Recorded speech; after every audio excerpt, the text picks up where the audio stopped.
We've already looked at the graphs of sine and cosine.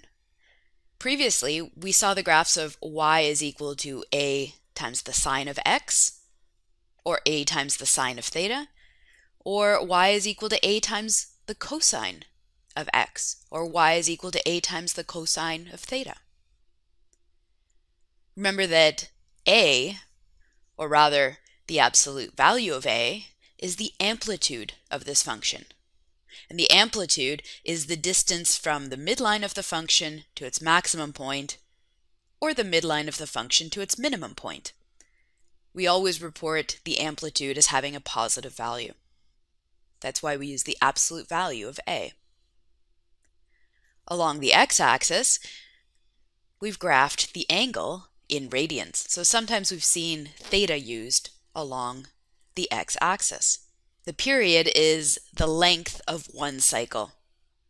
We can measure this from maximum to maximum, or we could just as easily measure the period from minimum point to minimum point. Doesn't matter where on the graph we measure it. Maximum to maximum or minimum to minimum are just two of the easiest ways to do this. When we first looked at graphing sine and cosine, we looked at the values of the angle from 0 to 2 pi, or from 0 degrees to 360 degrees. And we looked at what happens at every pi over 4, or at every 45 degrees. We used a table of values to evaluate the sign of each of the values in steps of pi over 4 from 0 to 2 pi, and we used the output, the value of y, to then graph the function. So for an angle of pi over 4, we found that the sine of pi over 4 was 0.7. For an angle of pi over 2, we found that the sine of pi over 2 was 1, and so on. Now that we have a good idea what the sine and cosine waves look like, we don't have to graph every pi over 4. What we discovered was that the interesting things happen at the quarters of the function. So at the beginning, quarter of the way through, halfway through, 3/4 of the way through, and all of the way through the function. At the beginning, the middle, and the end for the sine wave, we have our zeros. We cross the x-axis. 1/4 of the way through the sine wave, we're at a maximum, and 3/4 of the way through the sine wave, we're at a minimum. Let's look at cosine. Again, we looked at graphs of y is equal to a times the cosine of x. And as for sine, the absolute value of a we called the amplitude, and we graphed the angle in radians on the x-axis, sometimes writing x on the x-axis or just writing theta. Cosine is similar to sine. It's really just shifted to the left by pi over 2. Looking at an angle of 0 to 2 pi, we find that cosine starts at its maximum and therefore ends at its maximum. Halfway through the function, we're at a minimum. 1/4 of the way through the function and 3/4 of the way through the cosine function, we're at the zeros. We cross the x-axis. As for the sine graph, we had used a table of values to graph our first cosine graphs. But now that we have a good idea of the function, we can just remember these critical points, where we find the maximum and minimum values and the zeros for the graph of cosine. Again, I've highlighted a single period here. This repeats in both directions.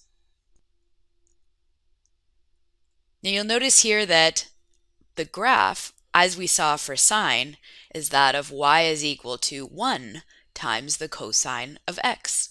The maximum value we get to on the y-axis is 1, as is the minimum value. That means the distance from the center of the graph to the maximum, or the center of the graph, the midline, to the minimum is 1, or a has a value of 1. We saw that when we change the value of a, the shape of the graph doesn't change, the general shape of the graph doesn't change. We simply change where our maximum and minimums are. If a had a value of 1/2, for example, if we were graphing y is equal to 0.5 cosine of x. The maximums would be at y is equal to 0.5. The minimum would be at y is equal to negative 0.5. And the zeros stay at 0. So we'd have a graph that has the same shape, it's just compressed in the y direction. Now it is time to get a little bit more complicated. Here is the entire structure of the sine function. We'll look at the same thing for cosine. On this slide, we'll start by looking at b. So we've previously looked at a. So now we'll look at graphs that have the form y is equal to a times the sine of bx, or y is equal to a times the cosine of b times x. We'll look at c and d separately. B is the frequency. B tells us how many times the cycles, or how many cycles, will fit into 2 pi radians. B is the frequency. B will tell us how many cycles fit into 2 pi radians. For the graph pictured here, this is cosine, we find that we have 1 cycle and then a second cycle that fit between 0 and 2 pi. So the frequency of the graph pictured here is 2. If we're given the period of the function, we can calculate the frequency and vice versa. So if we're looking for the frequency, we'll use 2 pi divided by the period. If we are looking for the period, we'll use 2 pi divided by the frequency. In this case, in this graph, because we have a b value of 2, we have a period equal to 2 pi over 2, or just pi. And we can see that here. You can see that in both yellow and orange, that it takes us from 0 to pi, or from pi to 2 pi. It takes us a distance of pi to get through 1 cycle of this graph. Moving the other way, if we find that we have a period of pi over 2, for example, we can calculate the frequency. So the frequency is 2 pi divided by the period. That's 2 pi divided by, well, we're told we have a period of pi over 2, so 2 pi divided by pi over 2. That's a complex fraction, but we know how to deal with those. Let's rewrite this as 2 pi divided by pi over 2. We can't divide fractions, but we can multiply by the reciprocal. So we find 2 pi times 2 over pi, and find that 2 pi divided by pi. If we're instead given the frequency, we can use the same formula to calculate the period. We'll simply rearrange the formula given on the left. To calculate the period, we take 2 pi and divide it by b. In the case of this question in the cloud, we have 2 pi divided by a frequency, a value of b of 1/2. That's a complex fraction, so rewriting that as regular division gives us 2 pi divided by 1/2, and multiplication by the reciprocal gives us 2 pi times 2 over 1, and 2 pi times 2 is 4 pi. This means that if we have a frequency of 1/2, that is, in the distance between 0 and 2 pi, we get through 1/2 of the cycle of the function. This means it will take us from 0 to 4 pi to get through the entire cycle. So far, we've looked at the amplitude, which is given by the absolute value of a. We've looked at the frequency, which is dictated by b. And by knowing b, we can calculate the period, as we just did. So now we'll have a look at c. Given our general equation for a sinusoidal function, either sine or cosine, we find that c is the horizontal shift, or the phase shift. It shifts the graph along the x-axis.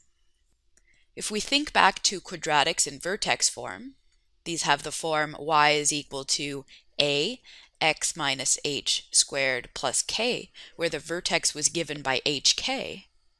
C functions in the same way that the h does. In the case of quadratic, the h shifted the quadratic left and right along the x-axis.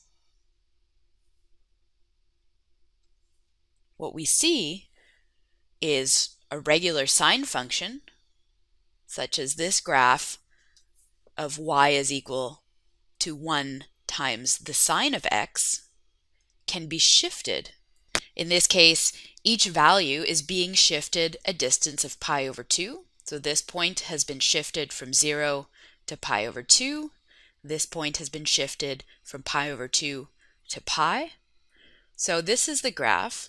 This shifted graph has the equation y is equal to sine x minus pi over 2. As we saw for h, when h appears to be negative in the function, the shift is to the right. Similarly, if we have x minus pi over 2, we see a horizontal shift to the right, or a horizontal shift of positive pi over 2. Finally, the value for d gives us our vertical shift. This shifts the graph not in the x direction, but in the y direction, or up and down. But we're not going to cover that in this module.